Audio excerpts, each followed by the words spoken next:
Welcome to Compas on the Beat. Usually on Tuesdays we get 4 compas, but it's only 2 compas. It's 4 and minus 2 is 2.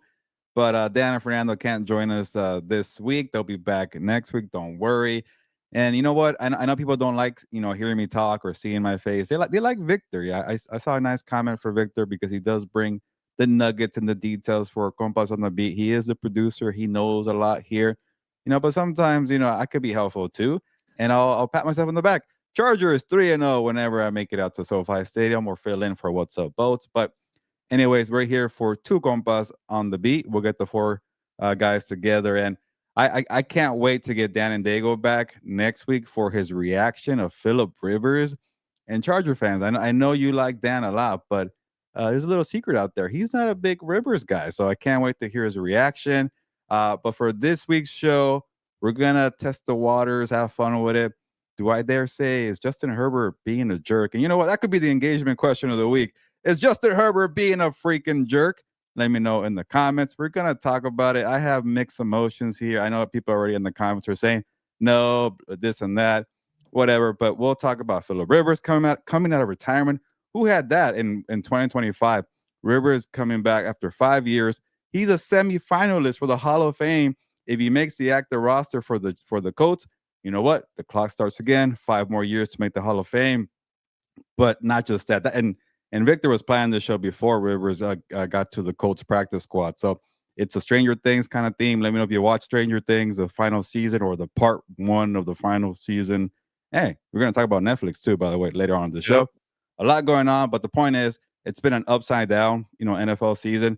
No Mahomes maybe in the playoffs. Maybe no Joe Burrow. Probably no Joe Burrow. He's 4-9. And maybe no Lamar Jackson. So it's been a weird year. We're going to touch on all that. And also, of course, Monday Night Football, Eagles, Chargers. Check out What's Up Bolts for the recap. But we're going to touch a little more on the Eagles' point of view. But we'll get to the Chargers and Justin Herbert in just a bit. Yeah, and we got a lot to get into, as you said. So just to kind of go off of the Stranger Thing theme of this episode, let us know what has been the most upside down thing about this NFL season. We'll get in. We have a good segment coming up, as Gilbert talked about, that I kind of wanted to get into with the rest of the guys. But now, with the guys not being here, we can get into more of it. So, yeah, let us know what has been the most upside down thing about this NFL season, because there's a lot, and we have 6 topics to go over. We'll get to that, but I think everybody in here, we have comments on here with both the Rams and the Chargers. So both of the LA teams are doing really well.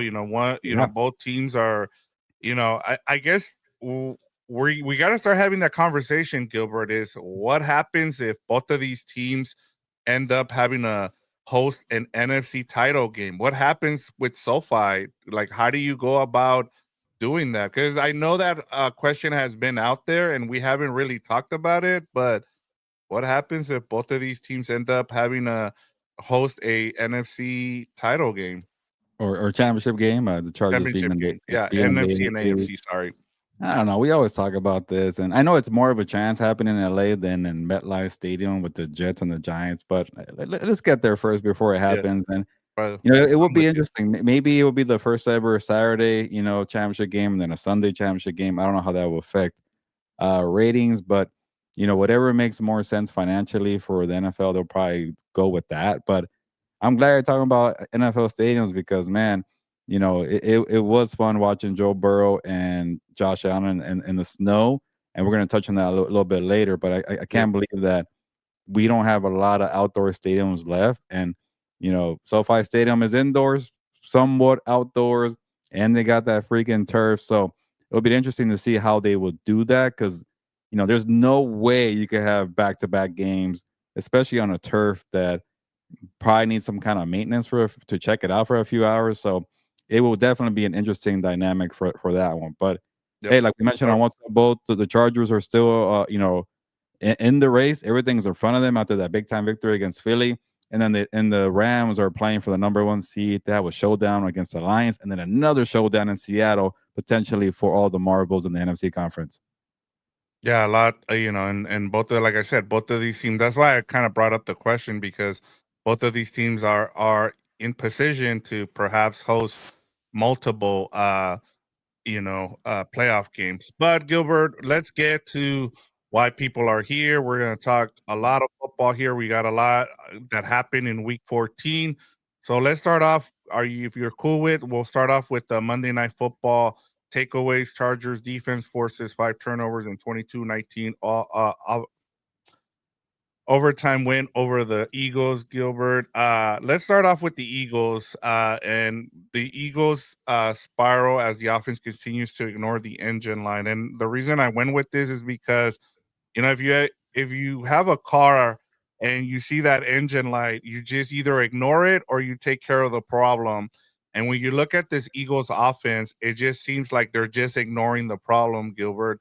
One of the things we saw when they spiraled 2 years ago, it was they removed the offensive coordinator. For some reason, they're refusing to remove the offensive coordinator in Kevin Patullo here. So what have you seen from this Eagles offense, and is it just all on the offense? And where do they go from here after this loss? First of all, I'm just so glad that there was no tie at SoFi Stadium last night. I was like, do we really have to look at an ugly ass tie record for the Chargers and the Eagles? I hate ties. That's why I'm not a fan of soccer. Breaking news there. I do not like soccer. I know Fernando has mentioned that a few times here. But to see, like, dealing with the Packers and the Cowboys tie just makes my life difficult, and trying to do the math. Like where would the Chargers would have been with that, that tie on the record? Same thing with the Eagles too. The Eagles are okay because they're in the crappy NFC East, but I was really hoping, either the Eagles win that at the end or the Chargers win it at the end. And sure enough, it was a Tony Jefferson interception. So I'm glad we avoided that. But I think the biggest thing with the Eagles is like the defense knows how to make adjustments very quickly, and or I guess maybe that game against the Bears, they didn't know how to correct the Russian defense, but we saw a little early on in that Chargers game where Herbert right away leads his team for a touchdown drive. That dump off the Kamani Vidal, I got it right. Then the Hampton touchdown right away. They're up 7-0, and it's like, are the Eagles defense frauds? Are they going to figure it out? And they quickly adjusted. I know they were playing a crappy O line that Justin Herbert has. They were able to put a lot of pressure without even having the blitz, but they did bring a guy in Kobe Dean. So Fangio knows how to adjust. Why is that not the case with the Eagles offense and Patullo? And, one thing I noticed, Saquon Barkley running on the outside, primarily the left side, he was really, getting some big chunk yards, and they just stopped going away from it. And I kept seeing Hurts drop back and just taking these reckless shots. And, that's why it led, I don't know how many of those turnovers, those 4 interceptions were down the field. I know there was one. He took a shot to, I want to say, Devontae Smith. That was just ugly. The tip pass didn't count as a deep shot. But to me, it just felt like he just wanted to just say, all right, Smith, A.J. Brown. And to me, that's a lot of pleasing of the wide receivers. And I mentioned this on What's Up Bolts. It's like when the Chargers went ugly, nobody gives a crap about style points or stats or, like McConkey had one freaking catch for 12 yards. He was in my fantasy team. I was pissed off that he wasn't, like, Herbert was actually trying to feed the guy. And he just, for whatever reason, they weren't connecting. But you don't hear a peep out of him, or you don't hear a peep out of Keenan Allen. Oh, but if A.J. Brown doesn't get the ball when they're winning, it's a whole big deal here. So I think that's gotten in Jalen Hurts' head. And I remember I saw the clip of when he threw an ugly pick against the Bears. He really went out of his way to apologize to his playmakers. I'm like, dude, like, just move on. Like, you're the quarterback. Who cares what people say? And I think it's really affecting this team. And then Nick Sirianni is trying to, help out his guy and Kevin Patullo. I know he was in the meetings a little more this week. It didn't do much. You still couldn't establish a run. You went away from Saquon Barkley. Maybe that's a guy you should feature more. To me, the thing with the Chargers, when the running game is not working, they're still trying to establish a run, no matter how long it takes. And I'll even credit the Bears. When the Bears weren't running the football against the Packers, they kept going and going and going. And by the third quarter, they were finally starting to show some cracks there for Green Bay, and they got back into the game. The Eagles are not patient. They are pointing the finger. There's no adjustment. So to me, offensively, you're right. They're out of sorts, and the engine light's been on, and nobody cares to fix it. Yeah, and I mean, I've seen a lot of Philly fans being upset about this, and there's a lot of people who follow this team, who are in the national media, who are fans of the Eagles, who have been pointing this out now for a while now, that this offense is broken. And it starts with Jalen Hurts. And I think part of it too, Gilbert, is the fact that there's no identity with this team, right? Like offensively. And it seemed like when they were winning games, they had an identity, as you mentioned. They were playing ugly and they were boring and they were getting the job done. We haven't seen them, do the tush push that much the last few weeks, is because they haven't been able to establish anything on the first couple of downs. And it seems like what you mentioned with the defense and Big Fangio. Big Fangio is a guy that, has established himself as a defensive coordinator. We don't know what Kevin Patullo can do because this is the first time with him calling plays. And I know I've also seen people calling out the fact that Nick Sirianni probably should have gone out of the Eagles organization like he did with Big Fangio and hired an offensive coordinator from the outside to bring in and be able to get a hold of Jalen Hurts. And it seems like Jalen Hurts and the rest of that offense is just doing what they want to do. And that's not the way you're going to be able to run things. And unfortunately, that's what they ran into this week. And props to the Chargers, as you said, they don't care about winning pretty. All they care about is stacking wins and getting to the next game. And so it's unfortunate to kind of see where this Eagles team is at. And the questions, I don't think we are where what we saw from the Eagles 2 years ago, where everybody was calling to fire Nick Sirianni. I think Nick Sirianni now has a leash because they won the Super Bowl. But I think whatever happens the rest of the season, expect him to get a new offensive coordinator and for him to go outside the building to do so. Yeah, the thing with Chargers and Charger fans, they're the only people who care about style points. Every week is like Roman sucks. Greg Roman needs to get out the building. This offense stinks. They're 9-4. They just beat the Eagles, and the Eagles have bigger problems, but they don't have as many injuries. So again, I'm gonna highlight Jim Harbaugh for embracing this ugly fashion, nasty attitude by any means necessary, whatever it takes to win. And the Eagles are just pointing fingers at each other. But hey, the Eagles are strange because they go to the Super Bowl and then the next year they kind of seem like, oh, okay, we're so tired of this formula that wins so much. It happened in 22 when they went to the Super Bowl against Mahomes. It came close. And then in 23, they were 10-1 and they were still pointing the finger. And then it kind of has the same feel. I kept saying, I don't think we're headed to that direction. And I'm starting to buy into that. But the one thing for the Eagles that's going their way is they're in the crappy NFC East. Like they play the Raiders, they play the Commanders twice. They're gonna win 3 more games. They're gonna be what is that?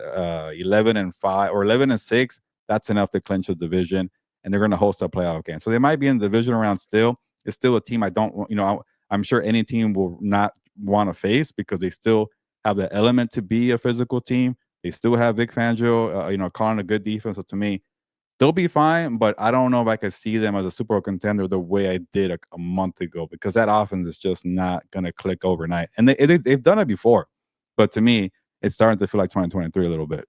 Yeah, and we'll see. I mean, the one difference is that they do have Big Fangio, so they could turn it on in the playoffs, and they're still a dangerous team. They'll still get the respect from the other teams because you're not going to go in there expecting, just them to continue to play the way they are. So they still have the talent. I keep seeing like, oh, I saw somebody asking today who, if there wasn't a complete team, and we've talked about this, Gilbert. I don't see there being a complete team this season, but in terms of like the one that I could see in terms of on paper, it's the Eagles. They still are the most complete team out there. It's just they haven't shown it the last 5 weeks. That's the thing. Yeah, get that maintenance check for the engine Yep, light and figure it out. exactly. All right, Gilbert. So let's move over now to the Chargers. And what has we talked about it. We got to sub in on What's Up Bolts last night, so we went over all the things that the Chargers did right to get this win.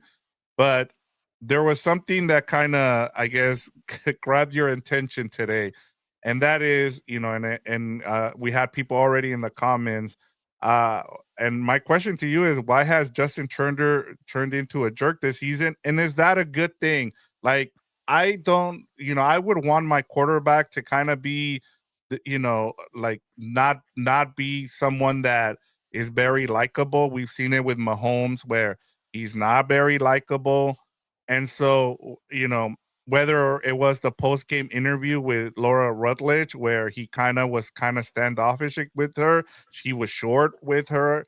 And then you see the video today about him, being kind of yelling at a kid for not signing his autograph. So where do you stand with Herbert, and has he been a jerk this season? Yeah, flat out, he's been a jerk. But hear me out, Justin Herbert supporters. That's not necessarily a bad thing. Like, come on, like I get that that's maybe your favorite quarterback and you want to support Herbert all the way, but you know, pretty much not letting Laura Rogers do her job. Shoving a cameraman coming out the tunnel not too long ago. Uh, you know, pretty much always being short with the media. He never wants to talk to reporters. He never wants to be in front of the camera. He gets very upset.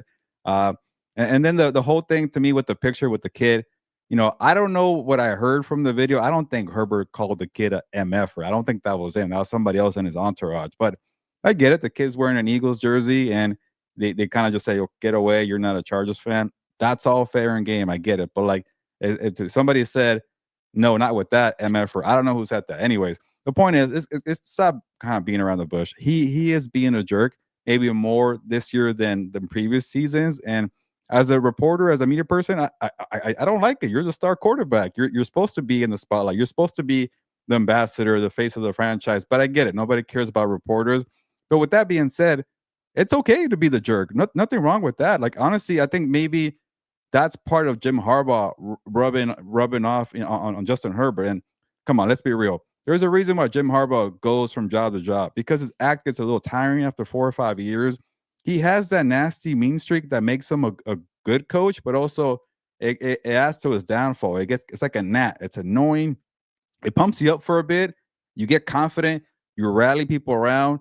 You're mean mugging. You're physical. You go out there and win a bunch of games. But the year 3 or 4 is kind of like, dude, okay, we get it with the whole, who's got it better than us thing. And it happened in San Francisco. It's happened, a little bit to an extent, with Michigan. But to me, there's nothing wrong with that if it leads to victories. And I bet you Harbaugh and behind the scenes is saying like, "Hey, Herbert, you hear what they're saying about you?" And I'm sure Justin Herbert is probably tired of all the crap. I'm okay with that. Embrace it. People are saying, you're a failure because you're 0-2 in the playoffs. You choked in Jacksonville. You choked in Houston. You're not that good. And I've heard stories in the locker room where people, media talking about like, "Hey, Herbert's not this. He's not that." And he just walks by and he's like, "Okay." You know how Jalen Hurts, there's like he goes viral for looking at an ESPN camera saying, "Oh, Hurts is not top 10." And he goes, "Okay." Like Herbert's doing that in his own way too. And it Hurts, use that field to win the Super Bowl. And why can't Herbert do it like in that way? His thing is a little more rude in a way. But I don't care if it creates a mean streak, a nasty streak. I know people here are not, maybe totally boxing fans. Terrence Crawford is a total SOB. Shut your mouth, nasty dude. And he brings that to the ring. I love guys who are like that. We don't all need to be the hero or sometimes it's okay to be a villain. I know for quarterbacks, it's rare to be a villain, but Aaron Rodgers was doing that too. Maybe not to an extent where, he's shoving a camera guy out the way. But to me, it's like, it's fine. Let's call it what it is. He's being a jerk. That's okay too. It kind of seems a little weird because also he has a Hollywood girlfriend and doesn't look good for the rich guy making $55 million to tell a kid, "Go away, see you later." But to me, they're 9-4. That's all I care about for this team. If you're winning games, and if that mean streak clicks in the playoffs, we're like, I don't give a crap about what people think about me. We're gonna find a way to win regardless of style points. I don't care about your quarterback rankings. Then who cares? Like, I know people want to defend this guy to the end of days, but it's okay to be a jerk. Let's call it what it is. Yeah. Yeah, I'm with you. Like you look at like guys like Kobe here, who we saw, like that was one of that was like the one thing, like it was, you saw him being let's call it what it was. Kobe was a dick to like a lot of his teammates. He was, a dick to the media. Like, and it wasn't until later on in his career that he became more nice to some of the media members, and everybody was like, "Wait, why is he being nice to us?" And it was because he knew that at the end of his Oh, career, yeah. and that he knew he was going to need those people to get into the Hall of Fame. He knew that he was going to get into other stuff after basketball. And look at even LeBron James. Like LeBron James is kind of a douchebag outside of like basketball. So I'm like, yeah, like if I'm Herbert, become Even a Tom heel Brady, here, be a to be a jerk. trash talker on the field, that he won a bunch of Yeah, Super Bowls. He was in people's ears all the time, and yep, people forget about that. yeah. Like it and sometimes you need that mean streak, like somebody is saying here, like with Angel, he said Herbert has been the same guy since he came. He's never liked the media. This Yeah, is not new, and that is true too. Like, hey, continue to like now take it to the next level and be the heel for once. And now that this is going to be a very interesting playoff season, Gilbert, because you're probably not going to have Mahomes. You're probably not going to have Lamar Jackson. And so you need people to sell to the casual fan. And Herbert is dating, like you said, a famous celebrity right now. And so if he's a little bit of a jerk out there, why not put it out there? That way you have other teams fan bases, saying, "Oh, well, look at Herbert. He's kind of a douchebag. Look at what he did with that kid, and look at what he did with Laura Rutledge."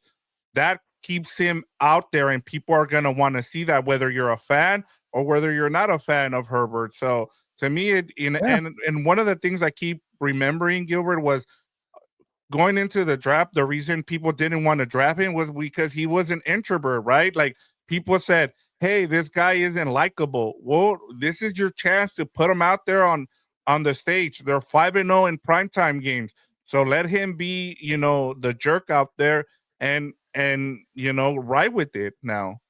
Yeah, and to his credit, he's been consistent. He's just kind of taken up to a few levels, and I'll kind of share some behind the scenes of dealing with Herbert. Like when I was covering the Chargers for every day for his first 2 years, yeah, 2020 and 21, I was there. He always made time to answer my questions, and honestly, I'm not the loudest talker. I mumble a lot, but he always knew, like, hey, you want to ask a question? I saw you trying to ask a question. He always gave me the time to ask my question before he walked away. Like people don't hear about that. And I know since I left, he's been shorter and different, but I've seen him at Chargers community events. I seen him take pictures with fans all the time. I see him do it with Madison Beer. So you know, it's a little different. And I think what it really is, I think Jim Harbaugh has kind of rubbed off on him. I really think he's in his ear saying, like, oh, you don't like that they did that? Well, let me give you more of that information because they're doing more of that. And it's like, yeah, you know what? F these people. And I'm sure, all the crap he had to take after the Houston game when, like, you said it on What's Up Bolts, like, it's not just on the quarterback. Like, the Texans made Mahomes look ordinary. They destroyed Josh Allen not too long ago. It's the O-line. It's a team game, but he's taking all the blame, and he's probably like, you know what? I'm fed up with this crap. So, Herbert's always been good to me. I don't deal with him as much as I used to, but I used to get annoyed too with his short answers, and they're very boring.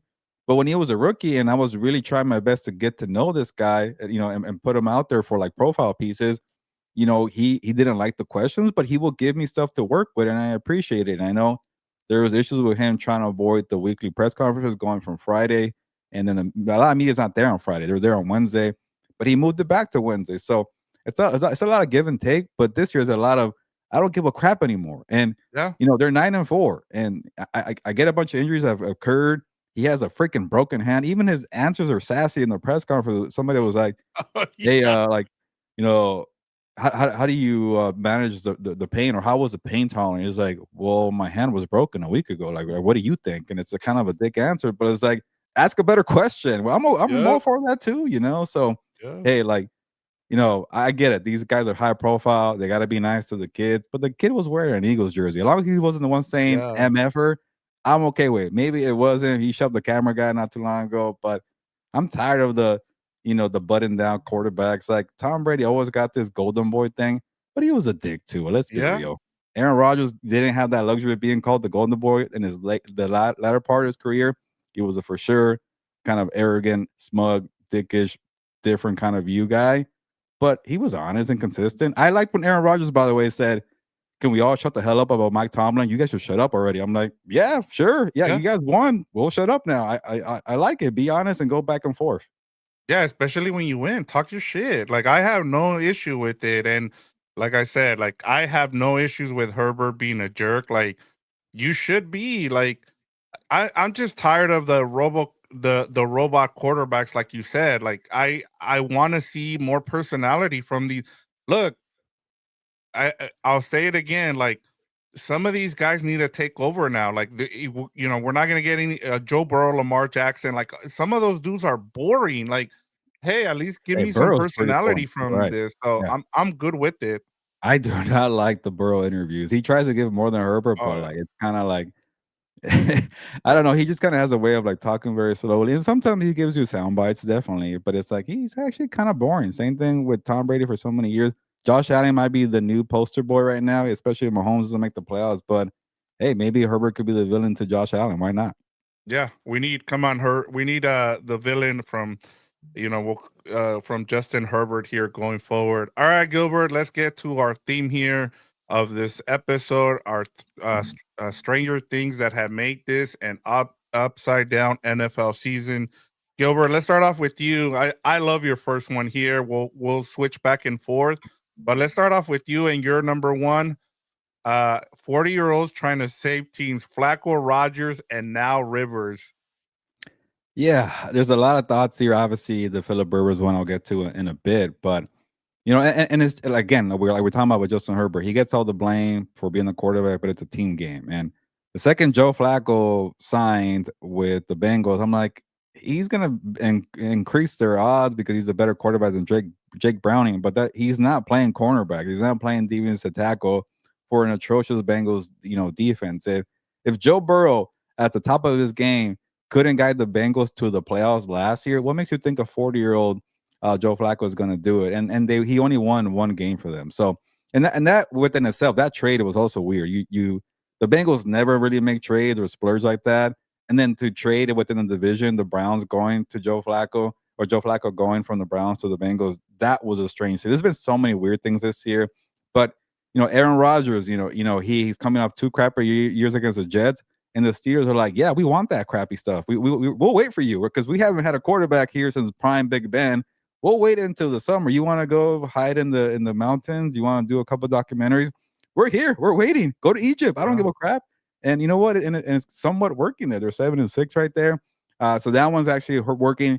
And Rodgers did play actually a good game against Baltimore. I know Baltimore got screwed on the Isaiah Likely touchdown taken back. And real quick on that, I get it. The NFL officiating has been horrendous, but I've kind of getting it. Maybe it's not a good thing. I'm getting used to that, expecting a blown call at the worst time.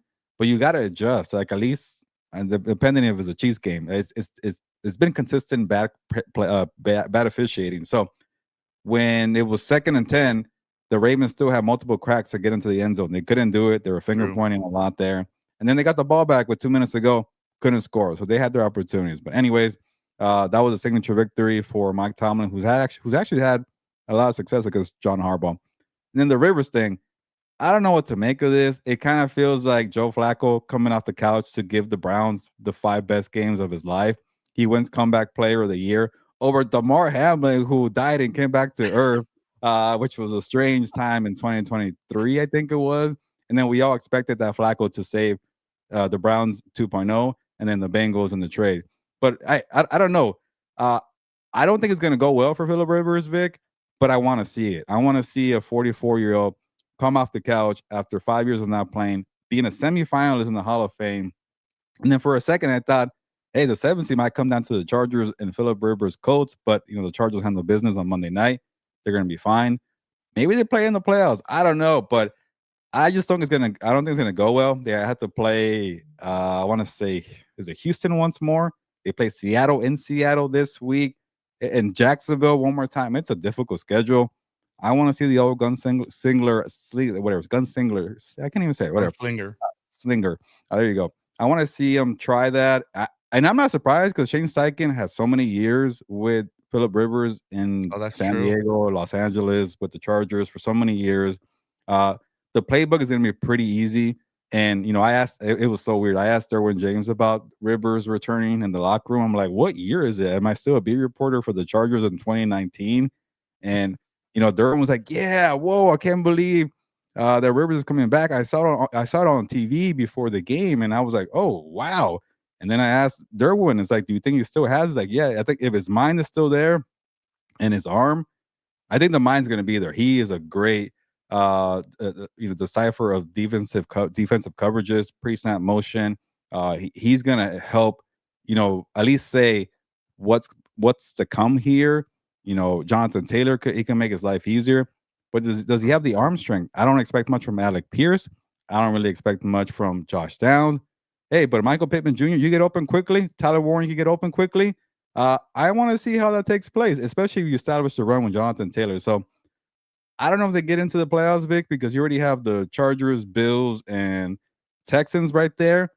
But now they have a chance. I thought, and you said it too, I think, I thought Indy wasn't going to win a game the rest of the year. Now they could win maybe one, maybe two. That could be enough in a very difficult AFC. Yeah, and I mean, Phillip Rivers is already, Gilbert, he's third right now in the betting odds for comeback player of Oh the my God.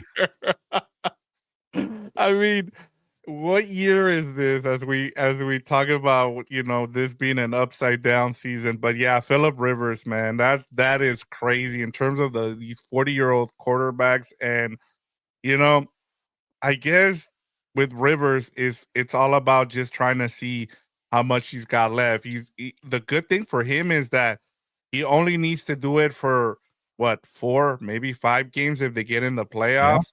And so, hey, it's a good thing for him, and we get some content out of it as well. And then, Oh, yeah. as we talked about, this will be the last thing here for your number one here. Rivers is a great guy with personality. I mean, he talks Talker. the shit out of whoever he's playing against. So hey, it's another guy with some personality out there to kind of show some of these guys, hey, this is how you do it as a quarterback. How many wins do you think, Vic, in these next 4 games? Do you think they I still go don't think they win a game. no It's just game? tough. Wow. I I say they just go think it's 1. tough, man. It's tough. You look at that schedule, like you're going up to Seattle. I just looked at the line. The Seahawks are 14-point favorites almost. Then you still have the 49ers, you have the Jaguars and the Texans. There's no way they win another game. I'm surprised you even think they could win 2 games even with No, Rivers. I'll say 1, but One? I Okay. think because Jacksonville and San Francisco are not as physical, that maybe he could withstand some of those hits in that game and maybe kind of sling it a little bit. So I'll say they win 1, no more than 2 for sure. Jesse is saying, I read that Rivers uses Shane Steichen's style playbook for the high school games he coaches, and yeah, I read that too. And man, I think I read also that Riley Leonard, the rookie quarterback who filled in for Daniel Jones, is the same age as or almost the same age as Rivers' oldest son. So, and I could be wrong. I think Rivers might be a grandfather too. Like I He think is, yeah. so. It's weird, but it's cool that Steichen and Rivers are still having a connection. Obviously, they had a lot of success, and for them to keep talking like this is like he's been in the news for a while to return, and the stars aligned for him with the coach that he knows, a team that he played for, and then all the injuries that occurred there. Like Anthony Richardson is nowhere to be found. By the way, that Yep. guy's stock has plummeted so badly that the guy who beat you in camp got hurt, and you're nowhere to be found. You know why? Because a resistance band hit you in the eye socket, and then you're out for the whole year because you have blurry vision. Like that's bad luck, but also like you can't trust Anthony Richardson. And then when I saw Riley Leonard going, I'm like, this is pretty much over. Now I think they have a chance, and I don't think 9 wins gets them into the playoffs, but 10, you might have a chance here, Vic. But overall, I want to see it. It could be a train wreck, but I am all for it here. Yeah, I mean, what more can the Colts give us at this point? Honestly, it's been such an up and down season for them that I'm all for it here. The Having a comment here 44-year-old. from Yep, I Angel. saw that. Rivers wants to back up his son like LeBron. So yeah, just hold on until Gunner Yeah, makes it to the 2 league, and more then years here. Yep. you can play together. He can still be in the practice squad. Who the hell knows here? All right, back to our stranger things that have made this and this upside down this and upside down NFL season. I'm gonna go with mine here. The AFC North and the AFC South switching places, Gilbert. Oh yeah, I mean, I don't want to see the NFC North get a team in the playoffs, but we're gonna get one, whether it's the Steelers or the Ravens. And the AFC South, you have the Texans, you have the Colts, and you have the Jaguars all in the playoffs right now. And I that to me is crazy because for years we've said, man, the AFC South just sucks. Why are we getting one of these teams in the playoffs? Like they usually get relegated to the Saturday game of the beginning of the playoffs because nobody wants to see them in the playoffs. Now the AFC North, the what do they call it? The one of the best, the blue collar division. black and blue. They're not that anymore. Like you have the Bengals out there, the Browns suck. Like the Ravens have been up and down this season with Lamar Jackson getting hurt. And the Steelers, they want Tomlin fired. But you look at the AFC South, you have a team like the Houston Texans who are have caught fire now. They've won 5 in a row. They have one of the best defenses out there. They're a team that nobody wants to see right now. You have the Jaguars who've kind of been up and down, but the trade for the wide receiver from the Raiders has worked out magic for them. And it seems like it's gotten Lawrence back on track. And they look like one of those teams that you also don't want to face, even though they've been kind of up and down. And then the Colts we just talked about, they just got a 44-year-old guy coming out of retirement. So there's a storyline there. And then you look at the AFC North and everybody's like, I don't want to see these teams in the playoffs. Like, just, give me one of those AFC South teams, which is weird. So it's been part of this season, Gilbert, where everything's been upside down, and the AFC North and the AFC South kind of switching places here has been weird to kind of see. Yes, seeing what's happening with Lamar Jackson kind of reminds me of Space Jam, where like he lost his powers, and you have to go get like Michael Jordan to get his powers back or whatever, and or he just really hurt, or I don't know what's going on. I think finally for the first time the Ravens are realizing like, yeah, DeAndre Hopkins and Zay Flowers are not enough here, and like they can't get a wide receiver. But regardless, they have a lot of problems offensively. Where like they still have a chance because I'm not gonna buy into the Steelers winning 2 or 3 more games to end the year to clinch that division. If Pittsburgh does it, it's gonna be a 9-8, or Yep. whoever gets 9 victories first is gonna win a division. But regardless, I couldn't care less about these storylines. They're so boring. I don't, maybe when Rodgers makes the playoffs with Tomlin, I want to see how they do together. But it's gonna be the same thing, right? 9-8, get blown out in the first round. See you later. But the record's intact. Yeah, again, the Ravens have a lot of issues, and then the Bengals might be entertaining, but they don't know how to win games. I want to see a shootout where Joe Burrow loses at the end, just like in Buffalo with Josh Allen. But they're not going to be in the dance. So to me, give me Rivers and the Colts trying to make one last effort. Give me the elite Texans defense and watch them smack people all day, and give me whatever Lawrence and Cohen are cooking up, because I'm not really sure where they're going, but it could be a good thing. So I'm with you, Vic. Yeah, and then he's right. Brandon Hallam is right. The Colts are not in the playoffs right now. So 2 of the AFC South teams are in the playoffs as of right now because the Texans bumped the Colts out. So Hey, yeah, but the I Colts are still in misspoke the hunt. there. The Colts are Yeah, they're still still in the hunt, so they're I'm all with 8, you. they're 8-5. I know they're out right now, but you never know. Rivers can maybe win 2 games. Who knows? Yeah, and my brother-in-law is in here. He says the Rivers about to revive JT's for the rest of the season. Jonathan Taylor there. I don't know, man. I told him that injury to Danny Dimes might have derailed his fantasy season. But even So before that, like Jonathan Taylor really fell off. I think defenses were like, "Hey, we should probably just let Daniel Jones beat us here and just kind of put like 11 guys in the box here," and it started working. But uh, I also too, Vic, I wonder one more thing here: if Rivers doesn't have much as a starter, Riley Leonard, he's not a good passer right now, but he's mobile. I think he had the most touchdowns ever as a quarterback in Notre Dame. Like, you don't think that mobility could help out Jonathan Taylor in a way, and that's your best weapon? I don't know. Maybe they're overthinking it too. yeah, I'm with you. I mean, you never know. And the only reason they're bringing Rivers in is because Riley Leonard is also hurt, so he sustained That's an true. injury against the Jaguars as well. So they lost or they got two of their quarterbacks injured in that game. And yeah, Maybe I see mean, Rivers that's one why they're, game and bring in Leonard when he gets healthy for the next game. Who knows? yeah, we'll see. All right, Gilbert, your number 2 is the Chicago Bears actually having a chance versus the Green Bay Packers. Yeah, I'll try to pick up the pace here, but it was actually fun to watch a Bears Packers game that actually felt like there was meaning, where the competition level wasn't, lopsided. And all I've heard for the last 30 years is like, man, there's no better rivalry than Bears Packers. And I think Aaron Rodgers was trying to lead the charge, like, yeah, I'm the villain here of this rivalry, the best rivalry in football. We beat you guys all the time. Like, that's not a rivalry. You keep winning all the time. Like, since the 85 Bears, like, there hasn't really been a rivalry. And then when the Packers got Brett Favre, the Bears stunk. So, they just dominated and dominated. Maybe there was a couple years there when Jay Cutler was decent. There was that one fluky year from I'm forgetting the coach's name, but Trubisky was a quarterback. Khalil Mack was there. Nagy. Yeah, Nagy. So other than that, like, even those teams weren't in Aaron Rodgers' class. So now it feels like, all right, Jordan Love is still better. They have Michael Parsons there. But I like what I'm seeing from Ben Johnson. I like the passes that I saw from Caleb Williams, and I'm glad the guys aren't here for this one, because I was actually impressed with Caleb Williams. I know they're not fans of him, but he's finally doing the thing where he rolls out and extends plays.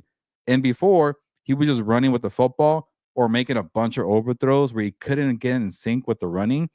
In that game, he was able to complete a lot of passes doing that. He's able to do that, and then limit the interceptions. That's when you're really talking about the high ceiling for Caleb Williams. And we saw glimpses of that. I'm like, all right, Jordan Love and Caleb Williams, I'm here for it. And one more thing, speaking of villains, Ben Johnson got a lot of crap for his press conference talking crap about Matt LaFleur. It was a little forced. It was a little cringy. It came out of left field, but it set the tone for the rivalry, right? We're all talking about, look at what Ben Johnson said. Oh, eat your words, Ben Johnson. He added spice to the rivalry that was not a rivalry for the last 30 to 40 years or whatever. So to me, hey, Ben Johnson, it felt a little fabricated. I can't say words today, but you got into Matt LaFleur, like, saying, like, what? We're not even friends with the guy. Like, what are we doing here? And I bet LaFleur got respect from Ben Johnson, or gave respect to Ben Johnson. Like, man, they almost got us there. So to me, I like this rivalry finally being a rivalry. Yeah, and that's where I was gonna go with what you had here is Ben Johnson kind of adding some spiciness to it, but with his comments, and it kind of it was kind of like doing a promo in wrestling where you're kind of like, hey, I'm gonna set the stage here for this rivalry, and I'm gonna put my stamp on it. And he had a chance there to tie the game late Yeah. in the game, and for the first time in a while, Gilbert, like, I watched that game most like when I wasn't watching the Rams game, my eyes was on that game, especially once it was a blowout where the Rams were blowing out the Cardinals. My eyes were tuned into that game, and I don't know what's happened with Jonah Jackson, that he's a Pro Bowler whenever he's with Ben Johnson, because he stuck with the Rams. But it just tells you where they're at. Like, offensively, one of our things has been, look, if you're a defensive guy, your defense has to be good, right? If you're an offensive guy, your offense needs to be good. You've already seen Ben Johnson put in his print on this Chicago Bears, and if they can get the defense fixed, with better players going forward, this has the potential to be one of the best rivalries going forward for the next couple of years, Gilbert. So yeah, it's Yeah. crazy to see that the Bears are actually making it a rivalry with the Packers. Yeah, I think I saw like a video. Bob Costas was, kind of random. He was being asked, what are the best rivalry in sports? And he spent like 2 minutes on Bears Packers. I'm like, really? And then I think he Yeah. ultimately said, like, yeah, I can't put it on my Mount Rushmore rivalries. I'm like, yeah, thank God. It hasn't been, but now there's potential. And I think he also forgot Lakers Celtics too as one of his four. So that Yeah. video was all over the place, but it caught me, and I was paying attention to it. And yes, fitness 4234. I can't say the word. But hey, I did create a new word. Thank you for that. There you go, fabricated. There we go. All right, Fabricated. Gilbert. Let me give you my number 2 here. My number 2, Stranger Things that have made this an upside down NFL season. Lamar Jackson, Patrick Mahomes, Joe Burrow being out of the playoffs. Like, before the season, I said, hey, we can't have the same, top teams make the playoffs because we never know what's going to happen from year to year.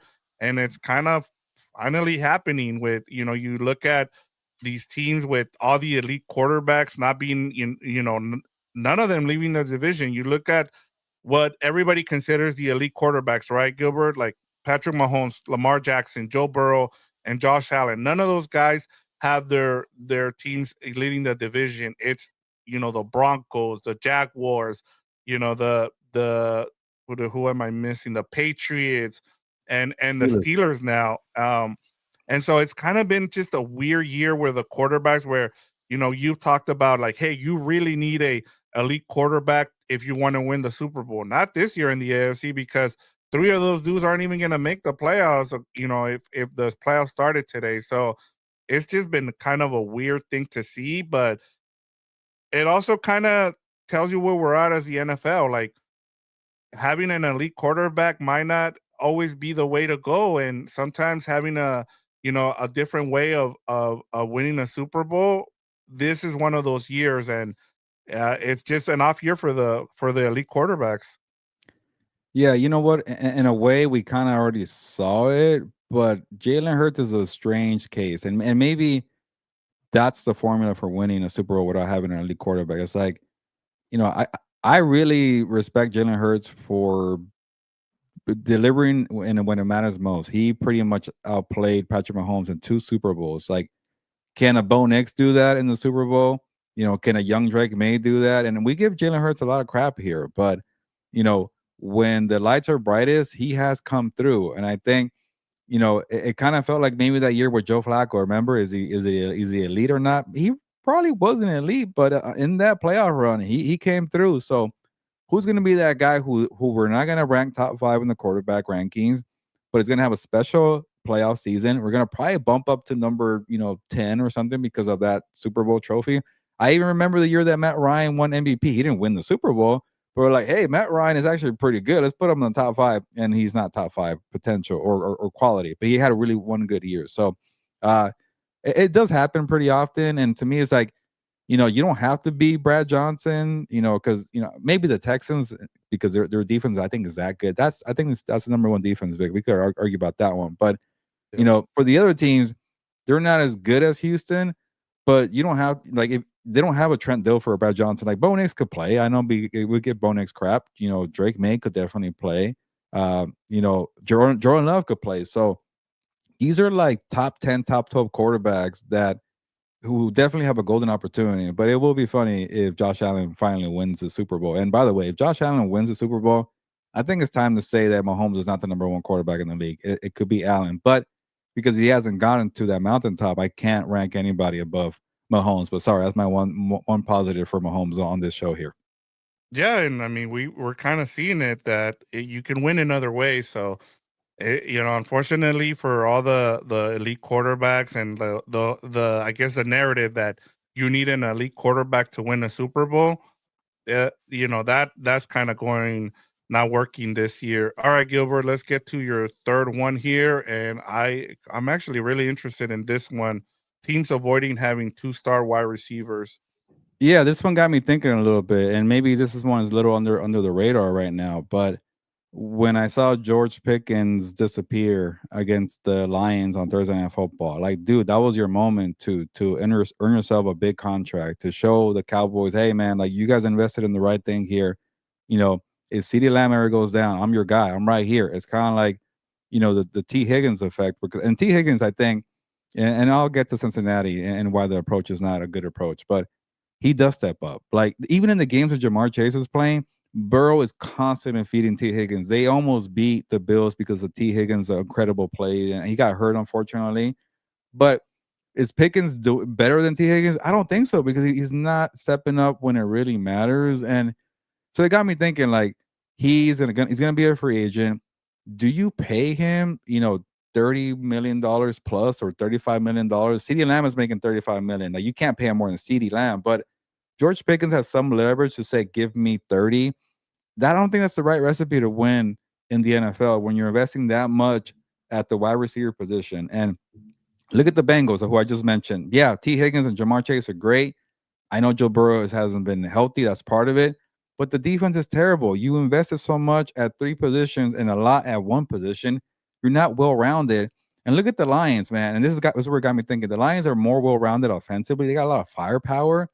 But when they paid Amon-Ra St. Brown $30 million, they had a second guy in Jamison Williams. It's like, yeah, you're good. And they had some leverage too, and credit for them to using it for their benefit. It's like you got suspended for betting on your phone. You were hurt for most of your rookie year. You haven't really met the potential of a first round pick. We like you though, and you're due for a contract. You want to take a discount? Can it be kind of a win-win on both sides? Like you still have to prove yourself. And they paid him about $26 million per year. So it wasn't the 35 mil. It was a big time discount. I think the Cowboys and Pickens should go that route. I don't think Pickens is going to do that. I think he's going to value himself, which as he should. But unless if they're taking the Lions approach, don't resign Pickens because here's a trend. I was caught. I was wrong here. But when the Seahawks had DK Metcalf and JSN, I'm like, yeah, that's awesome. Keep those two guys. And then like, you just traded DK Metcalf. Why did you not keep both? Because you had to pay JSN. They believed in JSN to be the number one guy who ascended, by the way. And now it's like, we chose. We're not going to invest in two wide receivers when we got a bunch of money on the defense. Like, they're not paying Darnold a bunch of money, compared to the other guys, but he's still making a good chunk of change. Same thing with Leonard Williams. He's not the number one defensive tackle that's paid. He's making a bunch of money. They got a bunch of guys that are getting paid. You're kind of just, putting the money in other places to build a good completed roster. That was great. Look at the Steelers. They could have had George Pickens and DK Metcalf, and they're like, nah, we're good. We'll pay one guy, and it's going to be DK Metcalf. Look at the Texans. They paid one guy. They got Nico Collins, and they drafted two young guys and Noel and Higgins. So you can't pay two guys. Look at the Bills. They don't even pay one wide receiver. And they're right here in the mix here. Look at the Chiefs actually started. They didn't want to pay, Kelsey and Tyreek Hill, and they haven't really paid a wide receiver ever since. They just go through the draft. Like, I know the Eagles did it, but Devontae Smith's contract wasn't really that high. They got ahead of it, remember? So there are ways to it here, Vic. But to me, you're seeing that teams are not really investing a lot at wide receiver. The Patriots, perfect example. They're not paying money at wide receiver right now. I know they've been trying, but that's for one guy. Same thing with the Colts. I'm sorry, not the Colts, or Colts too. The Broncos, Sutton is not making that much money. They're not paying a lot for the wide receiver. So to me, that's the way we're headed. Have four guys that are either one superstar and a bunch of guys on rookie contracts. And then if you have two guys who are superstars, let one go, like DK Metcalf and George Pickens. So to me, it's going to be very interesting for Dallas here for what they do. I'm going to flip it on you here, Gilbert. And I love this conversation because it just got me thinking, like, it's gotten to the point, Gilbert, where I feel like if you're an NFL GM right now, you have to look at the way you look at running backs, right? Where that position has been devalued. And a lot of it has to do with how can we develop the position, right? And whether or not we can be cheap about it, if I'm being honest here. And you look at what's going on with football right around the country, there's less and less people playing football because of the injury concerns. But one thing that hasn't gone down is 7-on-7, right? The wide receiver position is being developed from the start of like elementary all the way to the pros. And so you can draft receivers every year and they're going to be pro ready. So there's no reason for you to be overpaying for the wide receiver position. You shouldn't be doing that. You should be, prioritizing the offensive line. And if you look at the offensive line, it's not being developed as well. And so that's where you should pay your money in the offensive line. And you also should, use it in the draft capital. And I'll talk about it later on when we get to our takeaways from week 14. But what you just said, it makes a lot of sense. It's like you should not be paying your number two receiver. You look at the Rams too. You have a Puka Nacua who you're gonna eventually pay, but you have Devontae Adams on a cheap deal where he's probably gonna retire in a couple years, so you can get out of that contract and you can still pay Puka your number one receiver, and you continue to pay. You continue to draft other receivers to try. The other thing that the Rams do really well is they continue to invest in running backs in the middle rounds, in the third rounds, because that position has been devalued. And so that's the way your approach should be, is like your first couple of rounds, it should be offensive line and quarterback. And then the middle rounds, it should be wide receiver and running back, Gilbert. So I'm with you. Like that's the way you should look at things. Yeah, and then even with I know fitness is a joke in here. That's how I approach dating: spend more on tight ends and go cheap on wide receivers. But that's the trend too. You've been on it. Like people, like the teams are going to tight ends because, like, all right, if you're gonna splurge on playmakers, get one that does everything. You could block, Yep. you can help in the running game, you can help as a playmaker, and that's why guys like Tyler Warren is flourishing right now, and that's why they're getting drafted top 10, like Loveland, did. Brock Bowers was top 12. So the more you do, the better. But two wide receivers that kind of do the same thing, it's just not working out. You mentioned Puka Nacua, fifth round draft pick, and then even if you take one in the first round, take him in the 20s. JSN was top 20, Yep. I think. Marvin Harrison Jr. was number 4. He hasn't done anything. So Yep. they got Michael Wilson, might be the best wide receiver in Arizona, and he was drafted in the 3rd round. So to me, we talk about running backs and how devalued they are. I think the wide receivers are heading in that direction. So, and the league is catching on. You only pick one to pay, and then if you have a good problem to have where you have two good guys, take the discount or get traded. Yeah, I'm with you. And yeah, like it in don't pay that second receiver, and you're seeing it. No receiver right now. Like who's the best receivers on some of these teams? It's not somebody you like. You look at the Patriots. I don't think they have a number one receiver. I think it's Booty or someone else. So Buffalo yeah, too. yeah. The Bears Matt, have like a bunch of number 2s, and so yep. I Jacksonville hasn't. I know they have Thomas as a first round pick. They haven't paid anybody. They're in the yep. playoff mix right now. Broncos' Sutton deal is not that much, and he's not a real number 1 actually. I think. Yeah. Yeah, that's a good one as your number 3. My number 3, Gilbert, and I'm gonna kind of go the other way here. Having an elite defense and a mid-tier quarterback is a winning formula this season. And it's weird. We talked about the Texans, having a nasty defense. You look at the Seahawks with Sam Darnold, and I know CJ Stroud, he's still a mid-tier quarterback. I'm sorry, like he's won 2 playoff games, Okay. but we don't see him as a top 5, top 7 quarterback yet. You look at, I know that Jordan Love has had a great season this year. He's in all those nerdy stats, he's in the top 5. So, but we don't consider him a top 7 quarterback either. We don't consider him an elite quarterback. So this is the year where having an elite defense and having a mid-tier quarterback is probably going to win you the Super Bowl, as we talked about earlier. It's just been one of those weird years, and now we might see things kind of flipping. We just talked about not paying receivers. I think you're going to start seeing people invest more on defense and saying, "Hey, why am I paying $50 million for a quarterback when I can pay, someone like 30 million and I can invest in a defense and pay everybody else?" So I think we might be seeing the switch back now, where people are going to be afraid or say, I don't want to pay my quarterback $50 million. I rather save 20 million and be able to have an elite defense. Yeah, I kind of like what Houston did this offseason. They went all in with some veterans, thinking they were close, and the Daniel Hunter signing was great. It's still paying off. I thought it was a little risky because he was older, coming from Minnesota, but he's still balling out. Joe Mixon is not around. This season he got hurt. Stephon Diggs, lasted a month there in Houston. At the end of the day, Houston could have just ran it back because they still got to the divisional round, like Stroud's rookie year, where nobody expected them to be in the playoffs. But they took a chance and said, you know what? We're just gonna keep building this defense with a lot of elite guys, and we'll use this opportunity to, fix the offense on the fly. And yeah, we crapped on them when they were on 3.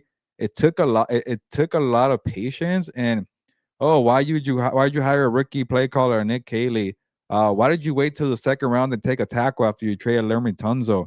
Why did you spend two picks from the 2nd and the 3rd round on 2 wide receivers when you needed more linemen? And to me, it was a lot of things. We were a little like, we did not give this team the benefit of the doubt of like, D'Amico Ryans is going to year 3 of building a very good defense. Like that could be enough to hold it down until the offense figures it out. Maybe in next year, Vic, CJ Stroud could go from the fluky rookie year to 2 mediocre years to becoming more of the rookie year, because there's now the grunt work has been done with Nick Caley. Higgins is starting to grow. Noel's starting to grow. These are young guys who are, and your O line could be better too. The O line still needs to work, I think, Vic. But to me, it's like when you have an elite defense like that, maybe this is a way to build a roster on the fly. And we were just too impatient. At least I was impatient. I think you're on the Texans longer than I was. So I kind of like what they did. Maybe more teams should take notice. And the Rams did that the year they paid the tab. The Bills have done that the year they paid the tab. The 49ers are doing it right now the year they paid the tabs. Like, there are ways to grow your team. It's kind of like a give and take approach, right?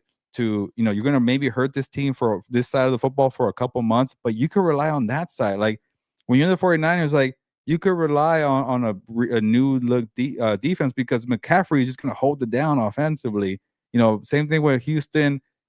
Same thing with Denver. Bo Nix is still trying to find his way, but he has a freaking good defense. So to me, more teams should take that approach where take a chance on building one side of the football while you're leaning on a different one that's already built.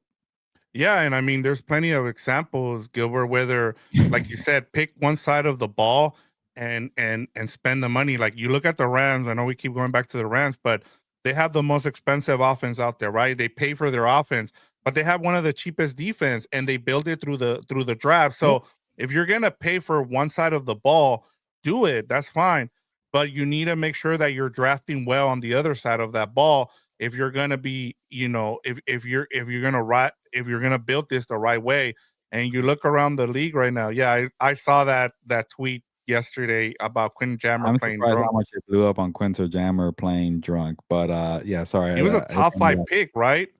I forget, but he was really good with the Chargers for a year. And I thought that was kind of a known thing where back in the day players were playing on coke or drunk, but now suddenly we forgot. And I didn't know. I didn't think it was going to be a big deal, but it really was. Yeah, I mean, Lawrence Taylor played coked out for in the 80s. So I mean, ask Bill Belichick about it. He said, "Oh, he would show up late to meetings." Like, yeah, it's fine, and we know what we get out of a Lawrence Taylor. So if you're an elite player, you can get away with a lot of things. So I'm not I'm sure the surprised. Cowboys in the '90s were on stuff on game day too. Oh yeah, I mean, there's a lot of sports out there that do that. I wanted to get to this comment here because from Angel, and he says, if Josh Allen doesn't win the Super Bowl with the Chiefs not in, is he a fraud? And I saw something today where they were saying that about how, with kind of like what's happened between Josh Allen and Patrick Mahomes this season, and you look at it, and I thought somebody made a great observation in terms of the building of both of these teams. And I get it. Like, I saw your colleague Matt kind of reply to it because he wasn't happy about the fact that, I guess his response was, well, Mahomes has the excuse that he's won all these Super Bowls, right? And then you look at Tom Brady and Peyton Manning, right? And there was a time there with Peyton Manning wasn't winning the Super Bowls, but we knew that Peyton Manning was a better quarterback, right? And I feel like Josh Allen is the better quarterback right now. If I'm being completely honest, he just doesn't have the Super Bowl rings. It still doesn't take away from what we saw the other day, like where he carried that team to a win. He has a banked up offensive line, but I think the difference between the Chiefs and the Bills this season, Gilbert, is the fact that the Bills have a running game. The fact that they can rely on Cooks, like that is a big thing. The Chiefs, for whatever reason, like I keep going back to it, we haven't talked about the Chiefs and the fact that what things have gone wrong for them.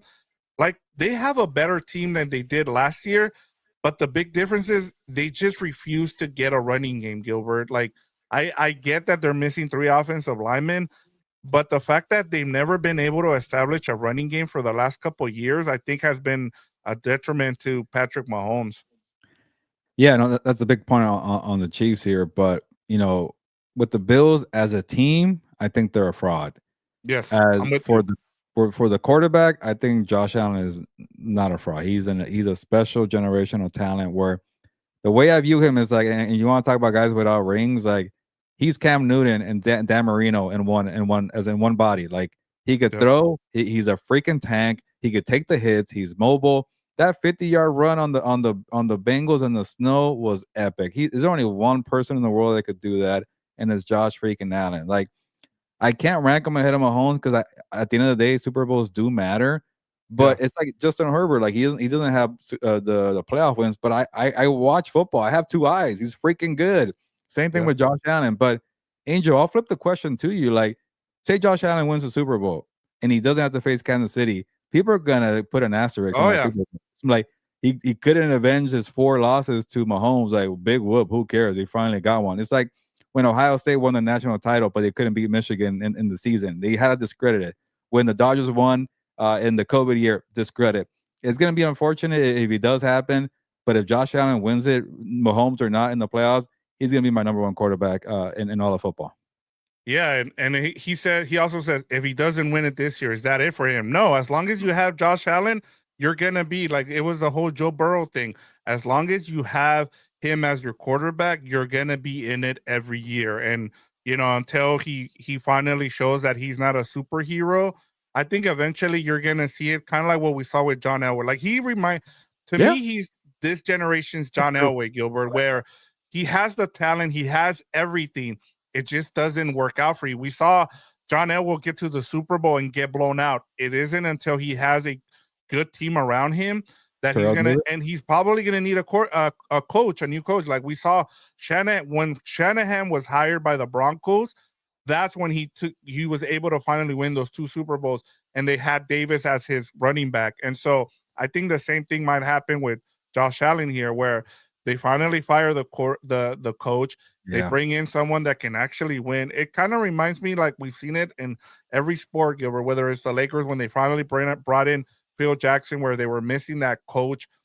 They're just missing the coach, I feel like here, Gilbert. Like until they figure out the coach, I don't think they can win a Super Bowl. That's why I think they're a fraud. And I know what you're saying about them having a better running game with James Cook, but when Josh Allen is playing hero ball, that's when this team is at its best. But the downside, it's a risky play. Like you could probably be in a game and dominate, but playing hero ball, it's a recipe for a collapse or a disaster. I think if they play with James Cook as a featured player, they're not going to win anything. Imagine having James Cook as your best player against Houston or Denver, all these defenses. It has to be superhero Josh Allen. The downside is when you ask a player to do too much, you're opening the door for a lot of risky outcomes. So to me, until you find a coach that's able to blend both of that, the superhero and the running game, it's hard for me to take them seriously. Yeah, and I'm with you. I think that defense is like again, Sean McDermott is a defensive guy. That defense is just Exactly. horrid. Like, we talked about it with D'Amico Ryans. We've talked about it with other defensive coordinators that have done really well the last couple of years. Their defensive coordinators first, and their defense are good or elite. Sean McDermott has defense isn't good. Like, and that's what that's your coach, that's what you're known for, and yet you still can't elevate your defense. That's on the coaching. And so to me, that just that's why I'm with you. I just don't see the Bills making a run this year. And even with Josh Allen, it's just you're going to run into a better either a really good defense and a better coach. And that's what you need right now is good coaching and a good defense to win this year. All right, Gilbert, let's go quickly here to our Compas biggest week 14 takeaways. Let's start off with yours here. Yeah, to me, would it hurt anybody to start building more outdoor stadiums? And I'm not talking about the one in Buffalo where like it has a roof but it's still open. Like the roof is gonna stop some of the snow there. I get it that the Buffalo fans don't have to shovel snow off their seats anymore, but like I kind of want this, you know, open air, no roof stadium. Nobody's building that anymore. I think Cleveland's trying to get a dome. Chicago's trying to get a dome. LA is a dome. Dallas is a dome. Artificial turf. Like I want games that have weather elements, and I get it. Sometimes there's a hurricane coming through, and we got to be safe, or there's a lightning that hits here. But it was fun watching the Bears and the Packers smack each other in the cold. It was fun watching Arrowhead Stadium. What happened with Kansas City and Houston? It was fun watching the snowball between Burrow and Josh Allen. Like like if you're the Bills, that's your home field advantage. You're the only team that's able to play in the snow in these conditions. Josh Allen could do it. Joe Burrow had 2 interceptions. He struggled. One of the best pocket quarterbacks in the league. He couldn't play in the snow. So to me, it's a shame that we're going to lose some of that because it might get to a point where like 22 or maybe 25 stadiums in the NFL are indoors. There's no weather elements, and that's kind of annoying here. For football, that's the way football should be played. But I get it. We all want to be indoors. I like being indoors, but I want to watch football when people are outdoors smacking each other. Yeah, and I think part of it too, where fantasy football has had a big effect on things that we see in the NFL, Gilbert. This is one of them. People don't, like, hey, I have a fantasy matchup late in the year. I don't want to see my players play outdoors because it's going to affect Yeah. the fantasy points that I'm going to have. And I'm with you, man. Like it's nice having some of those outdoor games, like those stadiums where you're going to see those type of elements affect the game. I want to see it like late in the season. Like, yeah, I know it's horrible to see like, 10-7 games, like, but eventually those things are going to go away. And, that's why we have the Super Bowl. You get to kind of rotate it. That's what makes the Super Bowl special is because not only do you have a halftime show, but you also have where you have the control environment there.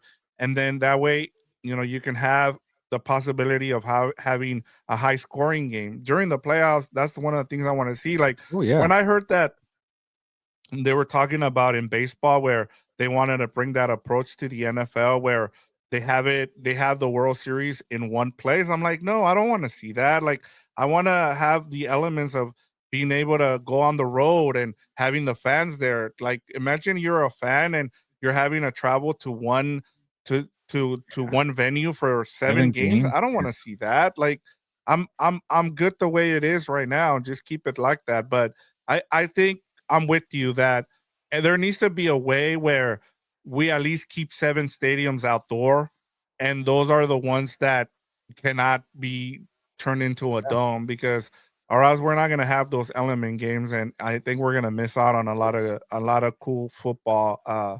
You would think that Soldier Field would be one of those teams where you don't mess with it, but they're going to be indoors for their new stadium too. You're going to lose Lambeau, the Lambeau Soldier Field rivalry. It's going to be Lambeau and then some modern dome crap in the suburbs of Chicago. But Arrowhead Stadium should never be closed. I think they were trying to build a new stadium there.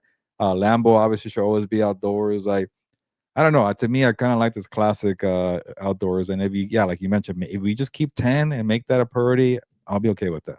Yeah, I think that's a good, give and take. Mine, Gilbert, I'm gonna keep it. Let's give an offensive line and offensive rookie of the year during a down year. Like I mean, I'm looking at the top 5 candidates right now: Ted McMillan, Jackson Dart, Amika Buka, Tyler Warren, Krishan John. Like none of those dudes have stood out this year, and so I look at someone like Armand Menbu who has made 12 starts, has a 91 passing block rate, 78% run blocked rate. Like give it to a lineman in a down year. Like I would have also given it to Will Campbell had he stayed healthy. Like we need to start giving the offensive linemen some love here. Like I just hated that.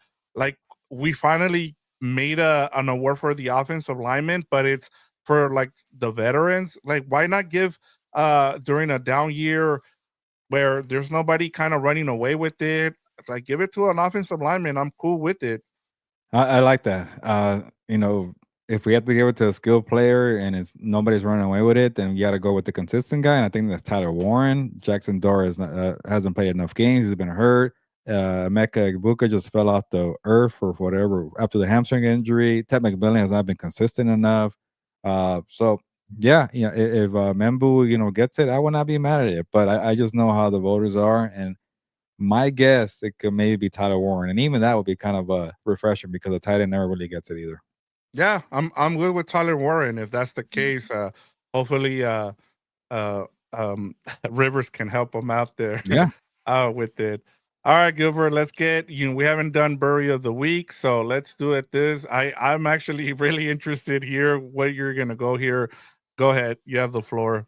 Yeah, like you mentioned, we haven't done a burial of the week in a while, so this tells you how annoyed I've been this past week, to where I had to tell you, let's talk about this, and I knew that you're gonna have some good stuff here, and I apologize in advance if this is not my area of expertise here, but I'll say this: the stuff that I agree with. I get it. The Netflix taking over, Warner Brothers and HBO and Discovery, or whatever the hell you want to call it. Maybe the product might take a hit, because I think there's a big difference between how Netflix makes movies and shows, and how HBO. And I know HBO has been dying already. You could get more into that, but I like the shows that they make. They're different. They feel also like a step above. And I know people are trying to say that maybe Apple TV is a new HBO, and maybe that's the case. It's more about quality than quantity. So I get that part. But the whole thing about, like, oh, it's gonna ruin the movie theater aspect, I'm like, and I'll get to the reasons why personally I don't give a crap about that. Yeah. But to see Hollywood kind of rally and say Netflix is the devil is like, really, just billionaires crying, or millionaires crying about billionaires. Like, I think the reason why Hollywood is mad is because the money is in movie ticket sales. Like, you don't make as much money as streaming. It's kind of like, with music, when they were selling records, they were making more money. Now it's like Spotify. It's like you get 2 cents and 3 cents, and it's not the Mhm. same. And people are mad about it.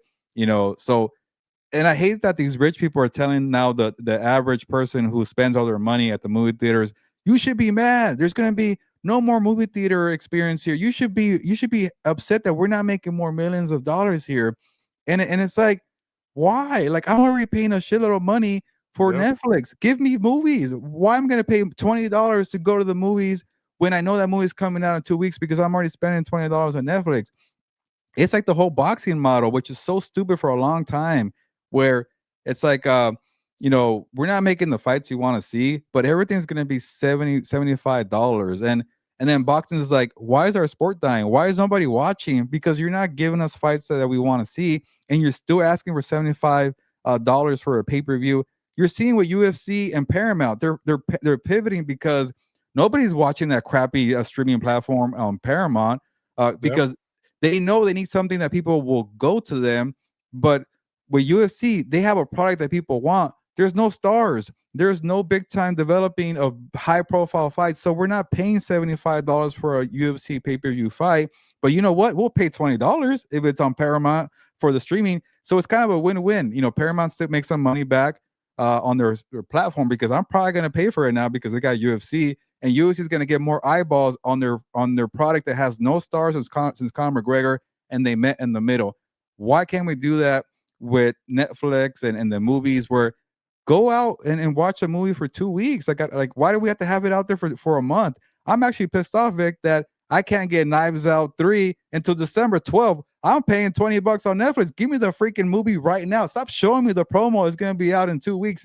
Tell me right now I want it. And Yeah. for selfish reasons, I don't care about going to the movies. I go to the movies, 4 times a year, just like boxing. I care about 3 big fights a year. I'm not paying $75 for pay-per-view, and I'll find a different way to not pay for it.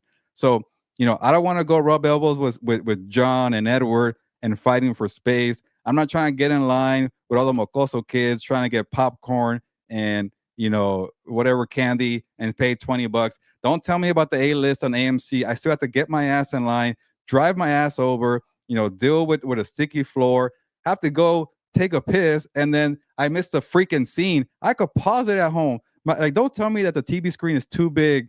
Like at the theaters, go watch that movie. The screen is huge. My TV is just fine at home. I don't give a crap about that.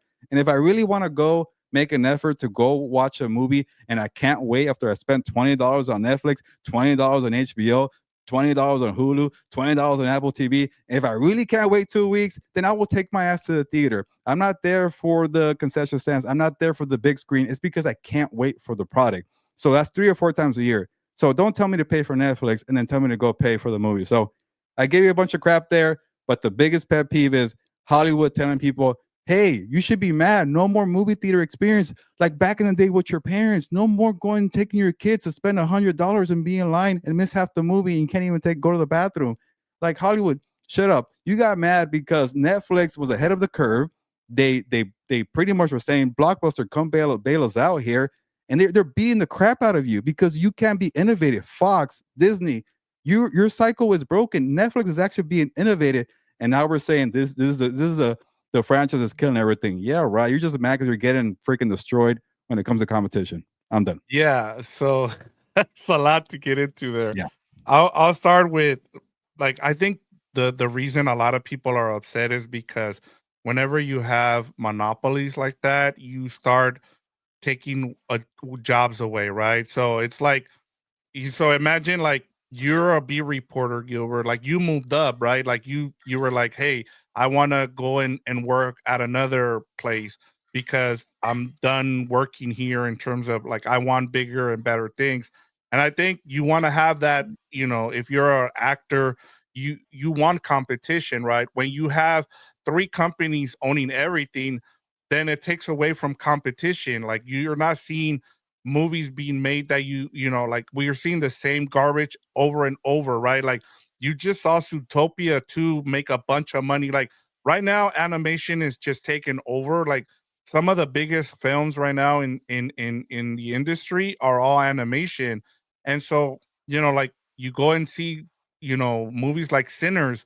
Like I thought the going into the theater and watching it was way different than me being at home to watch it. And so you miss out on those things. I get it. Like I said, I understand where you're coming from because like everybody's situation is different. Not everybody has, like where, me and my wife are, don't have kids. And so we don't have that responsibility where we can go watch movies, twice a week, and so everybody's thing is different. But in terms of this, it's going to be an uphill battle in terms of what's going to happen with Warner Brothers, because I wouldn't be surprised, Gilbert, if because of who is in charge right now in terms of who the president is, Paramount and who owns Paramount, they want they want Warner Brothers, and so don't be surprised Yeah. if the Netflix deal doesn't go through.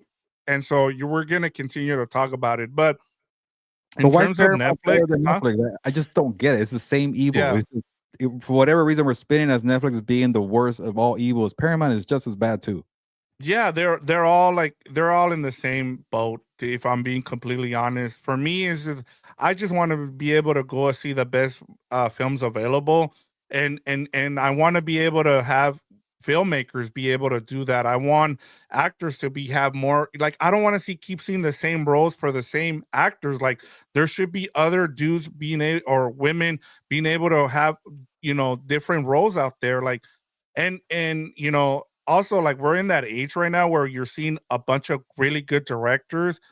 You want to be able to like like you have Quentin or Tino out there talking shit about Paul Dano and some of Yeah. the other actors, and I'm like I would want to see more of those directors be able to make more movies. Like some of them don't want to make movies right now, and it's because of what's going on in Hollywood. And then finally, like the last thing, 2026, Gilbert, you better strap in because like there's so many good movies that you're gonna want to go out to the movie theater. Like if you look at all the films that are coming out in 2026, and part of it is because we are 2 years apart from the strike that happened. And Yeah. so now you're gonna see a bunch of people going back to the movies, and everybody's like, I want to go to the movies because like if you look at that 2026 and you got Toy Story. I mean, there's so many Avengers, Doomsday. Like there's so much stuff coming out next year that you're gonna want to go back to the movies, to the movie theaters, I should say. And so I think that's gonna be a big thing. I don't know. It's kind of like with boxing. Like I don't get the urge to spend $75. I don't even get the urge to go to watch parties anymore. Like because of what they've done. It's like give it to me for $10 at the comfort of my own home. And believe it or not, like, and I'm not saying I'm not taking a shot at you, Vic, but like all the people who are complaining about the movie experience dying are the ones that like it. The ones that actually don't care about it and that they enjoy watching it from the comfort of their home, they're quiet because they're not outraged. They don't need to comment. And Yeah. it's like, believe it or not, there's a large audience just like me that gives no crap about spending money. And like you mentioned, especially a lot of people with kids. And sometimes it could be like a nice experience to take your kid out, but it's very expensive when you're also paying all these other apps. And don't give me a monopoly when I'm still paying for freaking Paramount and Hulu and everything. There's just too much out there. I want to go back to cable. That's how bad it is. But Yeah. it's just people are just so upset because they're not getting their way. But there's a large audience just like me that doesn't give a crap about this. If we're saving money at the end of the day, and you're telling me I can get Knives Out 3 today after I spent $20, cool. Like, you're telling me about, I could have had Sinners after I paid $20 on HBO Max right away instead of having to go to the theaters, a movie that I wanted to see. $20 there, actually $40. I'm going with two people, and we get popcorn, and then we have to go pay, again to have HBO Max. So to me, it's like, when the Netflix guy says, I don't even know what his freaking name, CEO guy says, oh, like this is what people want. People want to be watching from home. I think there's some truth to it, and it's just the people who are not agreeing with that or outraged in the comments, and that's the way we're being made to believe. And not all the rich actors are saying, "See, people want this." I'm like, there's also people that are cool with streaming at home because they're paying for everything. But I get it. Everything is really broken, Vic, and I get the whole job part of it.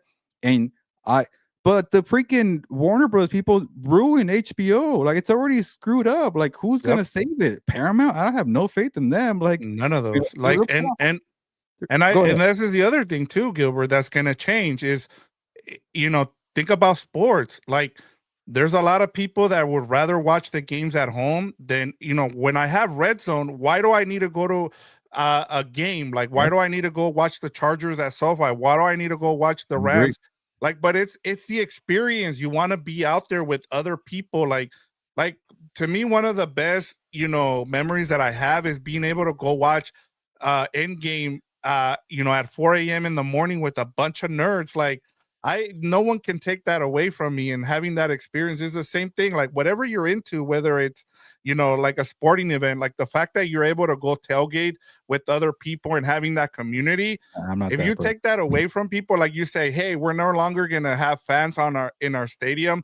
We're just going to have you guys watch it from home. Like, people are not going to be happy about that because it takes away from the experience. And so I think that's, it's like, what's wrong with having 2 weeks to go watch? If you're really gonna want to go watch the movie, what's wrong with 2 weeks instead of the month or two? And I think people are really upset about that. Like, I just don't understand. To me, 2 weeks is perfectly fine. Where, like, if I really want to go see the movie and I really want to go deal with elbow space and sticky floors and annoying people, I will make time in the 2 weeks. And if I can't, I get to watch it at home because I already paid for it on all these damn platforms. So, I get the whole we're gonna kill the movie goer experience, but like, it's not going to go away. It's kind of like the boxing strategy where the zone is going to take over. No more pay-per-views. Guess what? There's still pay-per-views. How the hell was Pitbull Cruz and Lamont Roach on pay-per-view for $75? I found a different way to watch it. I won't tell you how.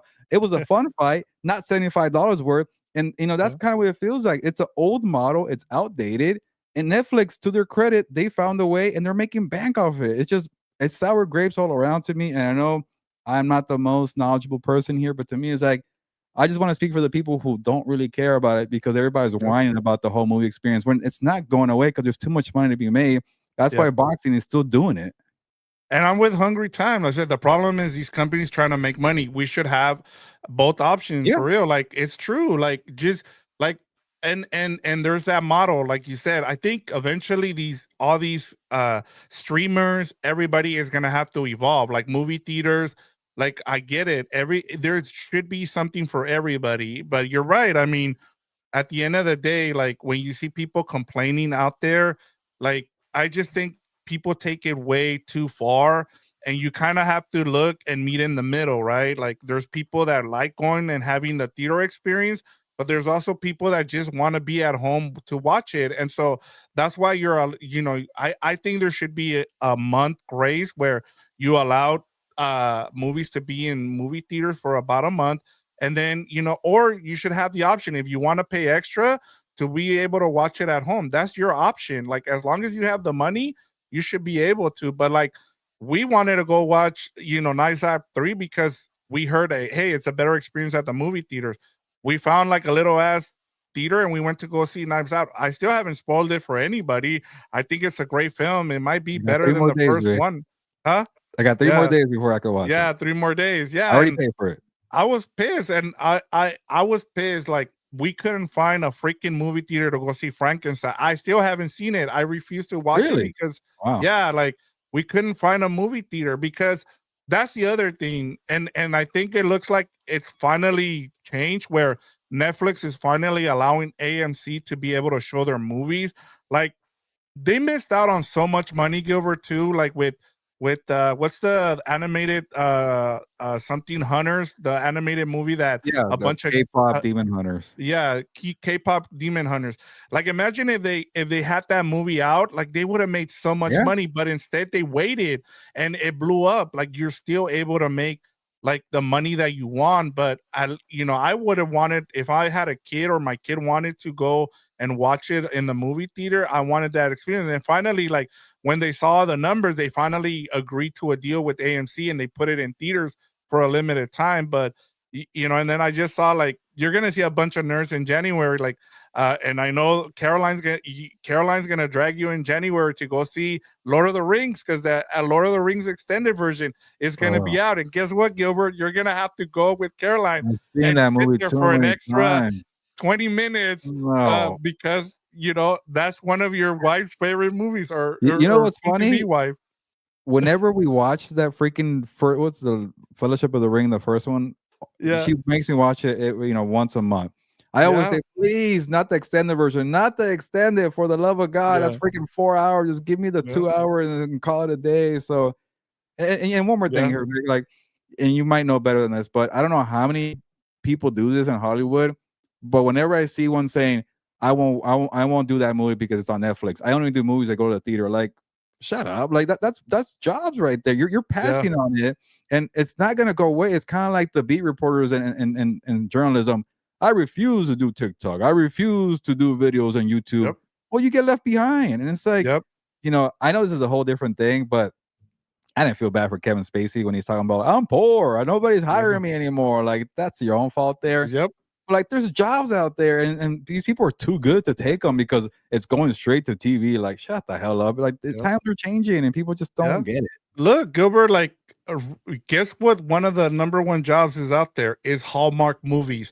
Like, a lot of people, like, I know you laugh, but like, Yeah, I know. there's People watch people, like, the Hallmark channels make so much bank. Like, there's a lot of actors that we grew up on, or like, they're who one of the queens of Hallmark movies is one of the actresses from Mean Girls. Like, you're starting to see that there is people are taking the bank and they're looking for it in other ways. And so even that, like, you just have to evolve. Like, you can't just sit there and be like, well, Netflix is taking over and this is like, you're gonna have to evolve. And like, I'm great. I'm actually surprised I'm saying that, but I'm kind of grateful for Tom Cruise, because, like, Tom Cruise, he's one of those dudes that is out there, like, promoting movie theaters. And so shout out to him. And I guy. honestly thought that after COVID, we weren't going to see movie theaters as much, but It survived. I don't think either one is going to die, Gilbert. Like, I Yeah. just think people are still going to go back to the movie theaters, especially next year when you look at all those movies that are going to come out. Yeah. So, My biggest yeah. thing is just don't carry the water for the rich people who are complaining Yeah. about the one that outsmarted them and just kind of was more innovative about it, and they cater more to us. Like, and I keep bringing boxing and UFC, and so you brought up sports. Like, we're always getting screwed here, and it's like, let's not forget here who the real bad guys are here. Like, I want to save money. That's so bad here. And if we have 2 weeks to go watch the movie, I will go watch the freaking movie and splurge. But like, it's just too many times we get screwed. It's like the whole freaking YouTube TV thing where I didn't have the channels that I paid for about a month, and it's like, it's always like rich people saying it's your fault, your fault, and it's like, I'm so tired of it, and I just hated seeing how these Hollywood types who are not making as much money as the executives. I get it; they're still making a lot of money. Telling people want to do this. Come on, think of the children. It's like, shut up, you don't care. Like, you just have a certain way how you work. You're stubborn. You don't want to change the wheel because you don't like to change with the times, and you're getting left behind because you're an old actor. So to me, that's what I really have an issue here. But to me, and one is like, there are people out there like me. Just believe it or not, I just wanted to defend myself and other people. No, and yeah, I'm with you. And then the last point I'll make here, Gilbert, is like, even in what we're doing right here, having a podcast, right? Like, you have, Stephen A. Smith and some of these talking heads who are making that much money, right? Guess where this is going? It's going to podcast, like what we're doing right now, because a lot of people feel like they don't have a voice. Like, one of the most popular things is like, hey, we talk about our teams here. So that's becoming another thing. Like, for the people who thought that, hey, I don't have a voice, like, podcast is becoming a huge thing, whether it's movies, sports, whatever it is, like podcasts are taking over because of that. Because, like, hey, I don't have to listen to Stephen A. I don't have to listen to Nick Wright.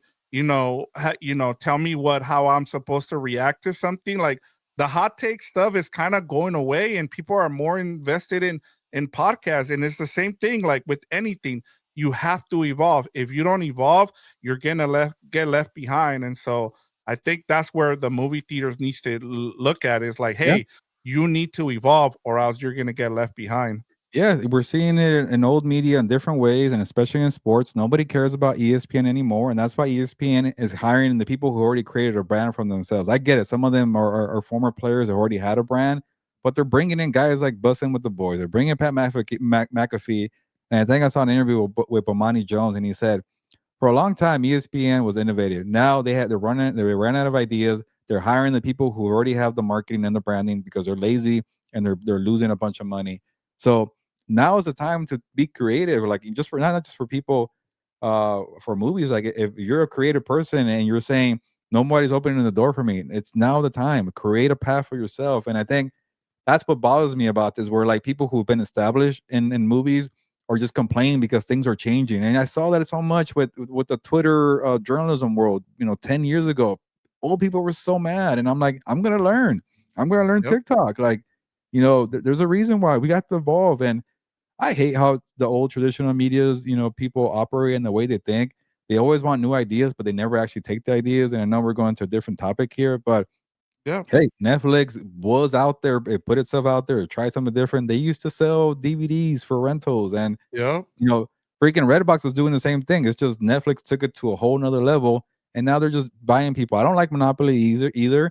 Uh, you know, it's the same thing with I keep going to this. Boxing's crying about UFC and the Muhammad Ali Act. You also killed the sport yourself. Like Yep. you don't want things to change, and then UFC was trying to take everybody's money off of the Conor McGregor Ronda Rousey era, and guess what? Nobody was paying because you did have no stars, and now they're going to Paramount. It's just you got to be always thinking ahead, and I just go back to whatever's going to be worth my money. We will pay for the things that we want. That's the way we are. Oh yeah. It's just find the way to meet in the middle. I'm not saying go kill the cinema experience. It's just I just don't like the finger pointing from the snobby people. Yeah, and I think part of it too, Gilbert, is I know, like what you said, we kind of gone off topic there too, where I think a lot of it too that I'm kind of annoyed with this topic is the influencers. Like there's influencers in sports, there's influencers in cinema, and they're telling you, well, this is the movie you need to go and see. This is the movie like this is the show that is terrible. It's like there's one creator that I do appreciate out there, and I don't know if you've seen him, but there's a guy who he calls himself the taco fiend, right? And he started where he was going around the country like looking for the best tacos, right? But at the end of every one of his videos, he said, "This is just my opinion. You need to go out there and you need to experience this for yourself, so that way you get your own Yep. opinion." Right? Like I feel like the influence of a lot of people out there is getting out of hand where I need to go stand in line. You shouldn't be going and standing in line for anything. Like, yeah, if it's something good, you're going to pay for it. Like you just said, you're going to take the time to stand in line, but not because some influencer told me that, hey, like this is the best team out there or whatever it is. And so that's where we're kind of getting out of line. And those are also the same people that are saying, well, the movie experience is dying because of this or that or because of Netflix. It's honestly like some of that kind of stuff, because they're being paid and someone is telling them like, "Hey, say this." That's also part of the problem. Yeah, and this comment here from Hungry Tim says, "Sorry to tell you, but AI is coming for podcast next." And that kind of goes to my point here about how these rich people are just being cheap, and they're trying to save the most money or make the most money. And Yep. AI is going to be here whether we like it or not, because for companies, it's gonna be cost effective. It can make them a bunch of money. But the thing that we have to deal with, or not just me, is like you got to somehow embrace AI. And if you totally hate AI, guess what?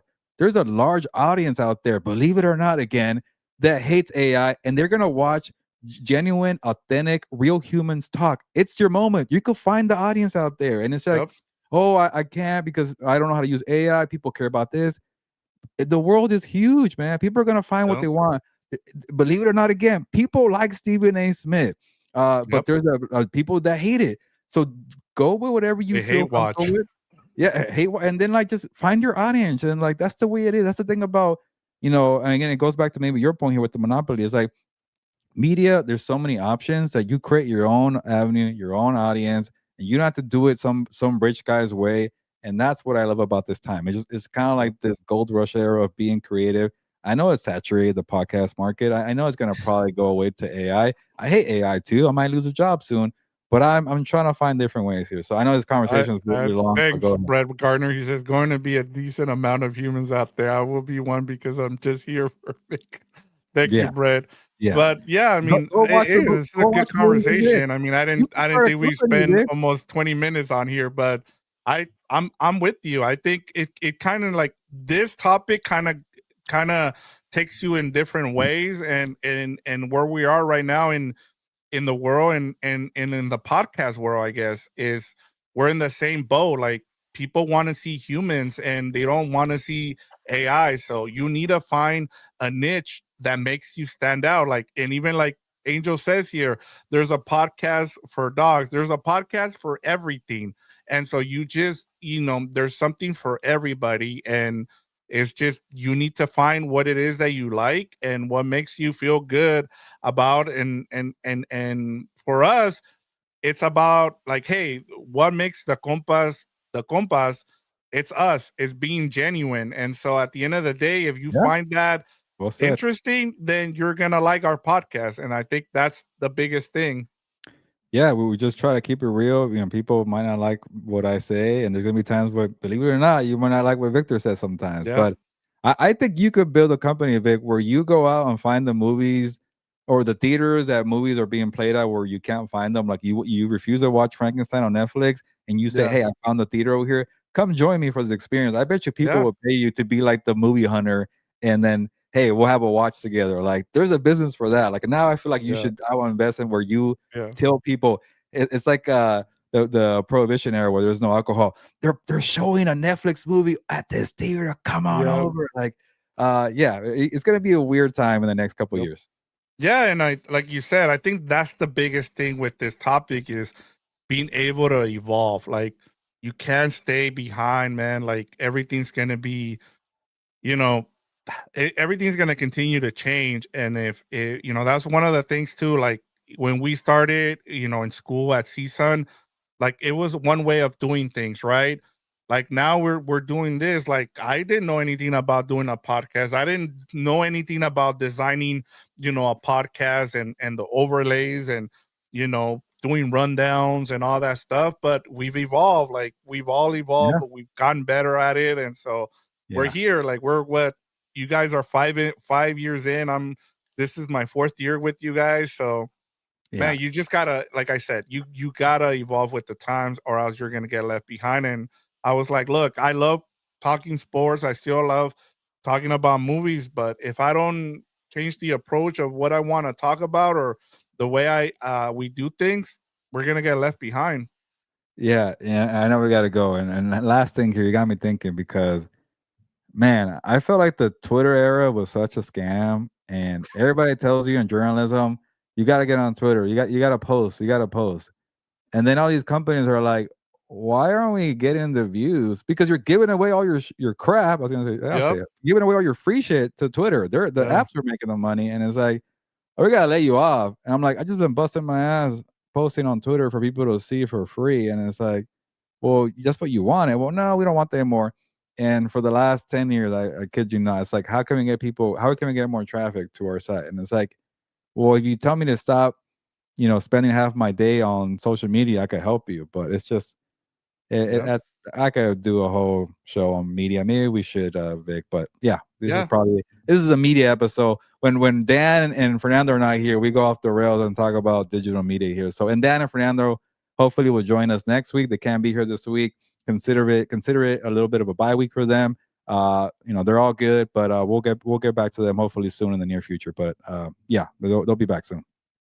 Yeah, and uh, yeah, this was a good conversation. We went a little long there, but hey, man, like sometimes you never know. I think those are the best. Like I think one of the things I've learned as we go forward, Gilbert, is that instead of like, yeah, it's good to have structure when we talk about things, but at the same time, sometimes a good conversation, man, spurs out of nowhere, and you just got to go along with it. And so, I'm glad you brought this up, and we were able to have a little bit of a kind of back and forth, and like we didn't scream at each other. We kind of talked it out, and I think that's a good approach with these things, especially when you have a podcast like this and where you have a visual media and also eventually we're gonna have this as an audio version as well. So I hope people enjoy this in this conversation. And hey, that's where we're at. This is the future, and we're trying to evolve with it.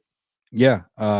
Yeah. With that, let's get out of here and we'll get back to our traditional format. But it's good to try new things here. And next week we'll have the power rankings, we'll have the picks, and but yeah, I think the good thing about the people that we have in the comments here, they know we like to go off the rails. We like to have Yep. random conversations. They like to see Dan annoyed. They like to see me be annoyed in the opposite reason of Dan. So yeah, good discussion here. And then Fernando's gonna be like, "What the hell? You guys went an hour 45. You always give me crap when we go that Yeah. long." So hopefully you're not watching to the end here, Fernando. But yeah, it just developed. Hungry Tim is saying good combo, good. I'm glad people are not bored here. But yeah, appreciate all the comments here, and we'll get back to the regular format next week, but also maybe have more random discussions too. And I know I can only imagine what Dan and Fernando will have to say about me talking about the movie experience because they're like you, Vic. They like to go to the movies a lot. I'm the only one here. Surprise, surprise, was different. But yeah, maybe we'll get their opinion next week. It'll be actually pretty interesting to hear what they say. But anything else, Vic? Can I I sign was off here? gonna just say, if you guys like seeing us talk to each other and kind of have a good conversation, guess what? You're gonna get 2 shows from us tomorrow. We have Oh yeah. we have Game Week with the Compas where we do a betting show. Gilbert's been killing it lately. He's been doing really good. So, if you want some advice on some of these betting games, there's a lot of good games to this week. You got Broncos and Packers, you have Rams and Lions, you have Chargers Chiefs with the possibility of being the executioner to the Chiefs there. The Chargers putting the final nail in the coffin for the Chiefs. So we'll talk about those games tomorrow. And then on House of Horns, we preview that big matchup between the Lions and Rams, which I'm looking at that line, Gilbert, and I'm already kind of skeptical as to what's going on with that line. Why is it keep Here. going up? So Yeah. a little tease there as to what we're gonna talk about tomorrow. Yeah, a lot Maybe. of content here on Combos on the Beat, and check out. One more news if you're here for What's Up Bolts 2. I'm not sure how that's gonna play out this week. But if you want to watch the recap of Eagles Chargers, we talked about on What's Up Bolts, but I'm not sure what's gonna happen for that one. But yeah, we have House of Horns, gaming with the Compas, and then we'll go from there. But I appreciate everybody's patience and understanding with Fernando and Dan being gone for a week, but we'll get them back soon. So let's get out of here. Enjoy your Tuesdays and see you tomorrow and join us for those 2 shows. But on that note, nos vamos, pues, vámonos.